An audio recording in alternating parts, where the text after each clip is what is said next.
श्री स्वामी समर्थ जय जय स्वामी समर्थ श्री स्वामी समर्थ जय जय स्वामी समर्थ श्री स्वामी समर्थ महाराजांच्या नामस्मरणाने आजच्या व्हिडिओला सुरुवात करूया। शुभ संध्याकाळ तुम्हा सगळ्यांना। कसे आहात तुम्ही सगळे? आशा व्यक्त करते स्वस्थ असाल, मस्त असाल, स्वामींच्या सेवेमध्ये रममाण असाल। तुम्हाला आता धनतेरस अगदी जवळ येत आहे। धनतेरसची म्हणजे धनत्रयोदशीची पूजा कशी करावी, नैवेद्य काय दाखवावा याचा डिटेल व्हिडिओ मी तुम्हाला सकाळच्या व्हिडिओमध्ये दाखवलेलं आहे की धनत्रयोदशीची पूजा कशी करायची आहे। धनत्रयोदशीची पूजा केल्यामुळे आपल्या घरामध्ये धनधान्य आणि आरोग्य याची कधीही कमतरता भासत नाही, म्हणून धनतेरसची पूजा केली जाते। धनतेरस हा दिवस खरं तर डॉक्टरांसाठी खूप जास्त महत्त्वाचा असतो। म्हणजे धन्वंतरी देवी ही डॉक्टरांची देवी मानली जाते। त्यांची त्या देवीवर भरपूर श्रद्धा असते आणि त्यामुळे ते पेशंटचे म्हणजे आपल्यासारख्यांचे जीव वाचवू शकतात। कारण धन्वंतरी देवता ही सगळ्या देवांची आयुर्वेद देवता मानली जाते। त्यामुळे त्या दिवशी धन्वंतरी मातेचा फोटो फक्त आपण वर्षातून याच दिवशी आणू शकतो।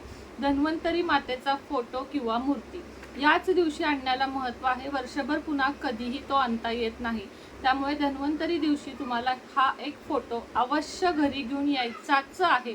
ज्यांच्याकडे नाही त्यांनी घेऊन या। इतर वेळेस तो देवघरात ठेवू शकता, हॉलमध्ये लावू शकता, त्याला फक्त पुसा, स्वच्छ ठेवा। बाकी त्याची अशी फारशी काही पूजा वगैरे करण्याची गरज नसते। नुसती उदबत्ती ओवाळलीत, कधी फूल वाहिलं नाही वाहिलं तरीही चालतं। अतिशय शांत देवता आहे आणि अतिशय उच्च कोटीची सेवा मानली जाते धन्वंतरीची पूजा करणे।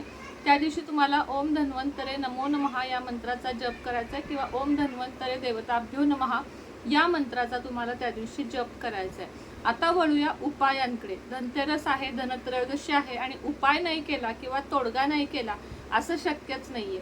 सेवा तर करायच्याच आहेत, सेवांना पर्याय नाही, मात्र उपाय हे आपले बॅड लक रिमूव्ह करण्यासाठी खूप उपयोगी ठरतात आणि छोटे छोटे उपाय कधी कधी आपलं आयुष्य सुद्धा बदलून जातात। हा माझा स्वतःचा अनुभव आहे, म्हणून तुम्हाला धनत्रयोदशी दिवशी करण्याचा उपाय मी आजच्या व्हिडिओमध्ये सांगणार आहे।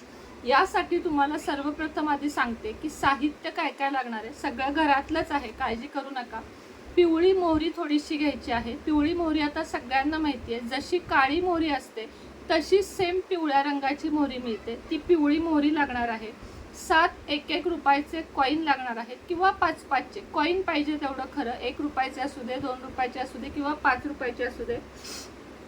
7 कॉईन लागणार आहेत। 2 वेलदोडे लागणार आहेत। 2 फुलाचे लवंग म्हणजे वरती फूल असलेले अखंड लवंगा लागणार आहेत। थोड्याशा अक्षता, अक्षताचा अर्थ समजून घ्या। अखंड तांदूळ म्हणून बासमती आणा किंवा जे घरात आहेत त्यातले अख्खे थोडेसे अक्षता काढा आणि तुम्हाला दालचिनीचे 2-3 तुकडे लागणार आहेत। हे साहित्य, हे जे सगळं साहित्य सांगितलं, हे सगळं साहित्य तुमच्या घरामध्ये मनी मॅग्नेटचं काम करणार आहे। म्हणजेच कशाचं काम, तर पैसा आकर्षित करण्याचं काम हे सगळं साहित्य तुमच्या घरामध्ये करणार आहे। याच दिवशी हा उपाय करायचा आहे, धनत्रयोदशी दिवशी, किंवा मग लक्ष्मीपूजनला केला तरीही चालेल। दोन्हीही दिवस समान आहेत, पण हा धनत्रयोदशीचा उपाय आहे, म्हणून धनत्रयोदशीची छोटीशी जिथं पूजा मांडतो तिथंच हा उपाय आपल्याला करायचा आहे। आता काय करायचंय बघा। तांब्याचं छोटंचे पात्र म्हणजे तांब्याचं भांडं तुम्हाला त्यासाठी लागणार आहे। तांब्याच्या छोट्याशा भांड्यामध्ये तुम्हाला सगळ्यात आधी काय घालायचं आहे, तर पिवळी मोहरी घालायची। सगळ्यात खाली एवढी पिवळी मोहरी, 1 चमचाभर पिवळी मोहरी घालायची आहे। त्यानंतर त्याच्यात 7 कॉईन ठेवायचे आहेत, म्हणजे 7 नाणी ठेवायची आहेत। 2 त्याच्यावर वेलदोडे ठेवायचे आहेत। 2 लवंगा ठेवायच्या आहेत। त्याच्यानंतर अक्षता ठेवायच्या आहेत आणि वरती दालचिनी ठेवायची आहे। दालचिनीची पावडर किंवा दालचिनी 2-3 तुकडे दालचिनी ठेवायचे। सांगितलेल्या क्रमानेच ठेवायचे। पुन्हा एकदा सांगते, तांब्याचं छोटंसं भांडं घ्यायचं आहे, त्यात पिवळी मोहरी ठेवायची आहे, 7 कॉईन ठेवायचे, त्यानंतर 2 वेलदोडे ठेवायचे, 2 लवंगा ठेवायच्या, त्याच्यावर अक्षता घालायच्या आणि त्याच्यावर दालचिनी सगळ्यात शेवटी म्हणजे सगळ्यात वरती आली पाहिजे ती दालचिनी। आता हे जे आहे हे पात्र तुमच्या पूजा घरामध्ये किंवा तुमच्या घरातला नॉर्थ ईस्ट म्हणजे ईशान्य कोणामध्ये हे जे पात्र आहे ते ठेवायचं आहे। शक्यतो देवघरात ठेवा, कारण ईशान्य कोणात ठेवायला चालतं तिथं धूळ माती काहीतरी हात आपले लागू शकतात। याची रितसर पूजा करायची आहे। पहिल्या दिवशी हळद कुंकू व्हायचं या तांब्याच्या ग्लासला छोट्याशा, त्यानंतर हळदी कुंकू फुलं सगळं व्हायचं, अक्षता व्हायच्यात आणि मनोमन प्रार्थना करायची आहे की माझ्या घरी लक्ष्मी कायम स्वरूपी विराजमान होऊ दे। मला खूप पैसा नको आहे, पण जो माझ्याकडे येतोय तो स्थिर स्थावर राहू दे, बॅलन्स राहू दे, माझ्याकडच्या पैशाला वाटा फुटू नये, खर्च म्हणजे दवाखान्यावारी वगैरे खर्च होऊ नये, तर माझ्याकडे जी लक्ष्मी येते ती छान प्रसन्न आणि व्यवस्थित राहू दे आणि मी लक्ष्मी मातेसाठी अनेक सेवा करेन, मी लक्ष्मी मातेचा कधीही दुरुपयोग करणार नाही, अशी आपल्याला लक्ष्मी मातेला प्रार्थना करायची आहे। आणि लक्ष्मीपाशी म्हणजे तुमच्या घरातली जी लक्ष्मीची मूर्ती असते आपल्या देवघरात, त्याच्या शेजारी हे एवढंसं जे भांडे आहे तांब्याचं ते ठेवायचे। आता कृपया असं विचारू नका की तांब्याच्या ऐवजी स्टीलचं चालेल का, पितळेचं चालेल का, तर तांब्याचंच हवंय। अवघ्या 100 रुपयात तुम्हाला हे तांब्याचं भांडं मिळून जाईल। या तांब्याच्या भांड्यामध्ये या सगळ्या वस्तू ठेवायच्या आहेत आणि मग हे दररोज देवघरात ठेवायचं आहे। हे जे उपाय आहे, हा उपाय तुम्हाला पैसा आकर्षित करेल। रोज त्याच्याजवळ, जसा मी तुम्हाला काल पोटलीच्या ऐवजी जो उपाय सांगितला तसाच सेम हा उपाय आहे।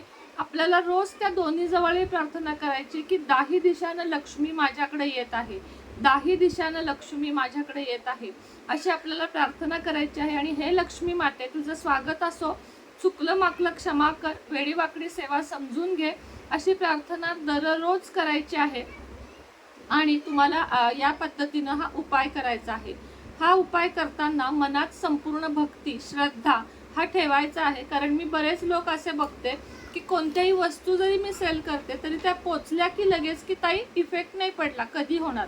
तुम्ही सांगा मला, जर तुम्ही 5-6 वर्ष कर्ज करून ठेवलं असेल तर ते उतरायला किमान तुम्हाला 5 महिने तरी दम धरला पाहिजे की आज तुम्ही तूप खाल्लं उद्या तुम्हाला रूप येणार आहे का? नाही, कुठलेही उपाय काम करतात, तुम्ही फक्त करत राहा, ते आपलं काम करतात। कारण काही वेळेस काय होतं, राशीप्रमाणे किंवा ग्रह ताऱ्यांप्रमाणे कुणाकुणाला वेळ लागतो, कुणाकुणाचं लगेच अगदी दुसऱ्या दिवशी नेक्स्ट अगदी पटकन क्विक रिझल्ट सुद्धा मिळतो। असे पण कमेंट्स आहेत की ताई तुमचा हा उपाय केला लग्न झालं, ताई तुमचा हा उपाय केला आमचं वर्षाच्या आत घर झालं, ताई तुम्ही हे सांगितलं मला आमचा व्यवसाय वाढला। भरपूर सारे कमेंट येतात आणि ते कमेंट तुम्ही वाचत चला की लोकांना फायदा होत आहे।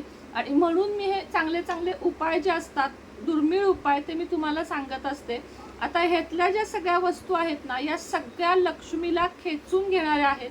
तुम्हाला सगळ्यांना माहिती आहे मी वेलदोडा, पिवळी मोहरी किंवा लवंगा ह्याचे कायम उपाय का सांगत असते, कायम मी सांगत असते। आता घरामध्ये रोज 5 लवंगा आणि कापूर ज्याच्यात जळतो आणि किचनमध्ये किचन रात्रीचा चकचकीत आवरा आणि चांदीच्या एखाद्या निरांजनात लवंग आणि कापूर जाळा, 5 लवंग आणि कापूर इतकं जाळा आणि मग मला सांगा की तुमच्या घरामध्ये पैशाचा फ्लो ज्याला म्हणतो आपण, मनी फ्लो कसा वाढतोय। हळूहळू करत तुम्हाला श्रीमंतीकडे तो नेईल। हे अगदी खूप छोटे उपाय आहेत, यापेक्षाही चांगले चांगले उपाय धनत्रयोदशीचे मी घेऊन येणार आहे आणि आशा व्यक्त करते की तुम्ही ते कराल, तुम्हाला ते आवडतील आणि तुमच्यावर ते सक्सेसही होतील अशी नक्कीच अपेक्षा व्यक्त करते। आणि आजचा छोटासा व्हिडिओ इथंच थांबवते।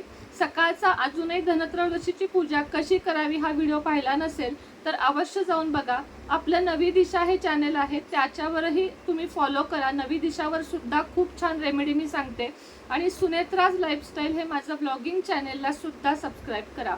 चला तर मग पुन्हा भेटेन नवीन विषयासोबत, नवीन व्हिडिओसोबत, नवीन उपायासोबत, नवीन सेवेसोबत। तोपर्यंत तुम्हा सगळ्यांना श्री स्वामी समर्थ।